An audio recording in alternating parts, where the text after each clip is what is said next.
Dalam hidup, sebagian besar orang bekerja keras setiap hari, membangun impian, perusahaan, dan kekayaan orang lain. Namun hanya sedikit yang benar-benar berhenti sejenak dan bertanya pada diri sendiri, apa sebenarnya bisnis yang sedang aku bangun? Bab 3, dari Rich Dad Poor Dad, membuka mata kita.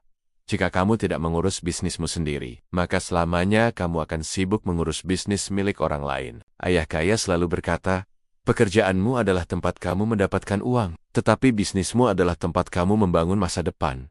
Kebanyakan orang mengira pekerjaan adalah bisnis mereka.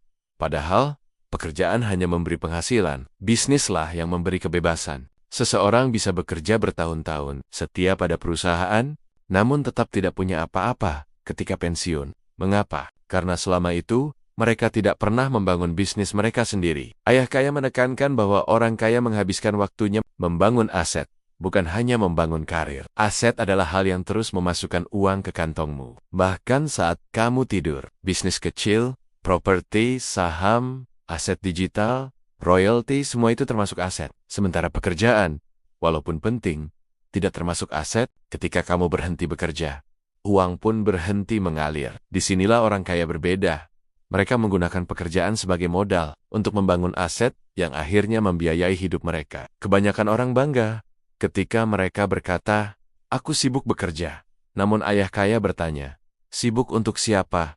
Untuk dirimu atau untuk orang lain? Jika kamu bekerja keras tetapi tidak punya aset, maka kesibukanmu sedang memperkaya orang lain. Dan ini bukan salah perusahaan. Ini hanya masalah pilihan. Ayah kaya mengajarkan bahwa setiap orang, bahkan yang bekerja penuh waktu, bisa mulai mengurus bisnisnya sendiri, sedikit demi sedikit. Mengurus bisnis sendiri tidak berarti langsung keluar dari pekerjaan. Justru sebaliknya, mulailah dari hal kecil, membangun aset digital, berinvestasi sedikit demi sedikit, membuat usaha sampingan, menambah sumber pemasukan di luar gaji. Setiap langkah kecil akan menambah satu batu bata dalam pondasi kebebasan finansialmu.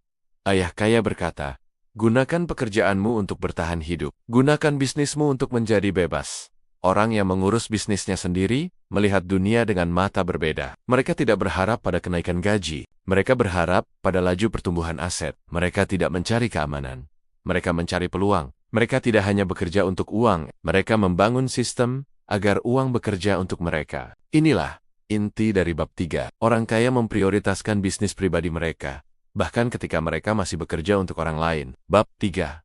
Mengingatkan kita bahwa hidup bukan hanya tentang bekerja keras, tetapi bekerja cerdas. Pekerjaan mungkin membayar kebutuhan hari ini, tetapi aset akan membayar kebutuhan masa depan. Dan masa depan hanya datang kepada mereka yang mau mengurus bisnis mereka sendiri. Terima kasih telah mendengarkan narasi ini di Kata Kita. Jangan lewatkan bab berikutnya yang akan semakin membuka wawasan finansial kita. Sampai jumpa di cerita selanjutnya.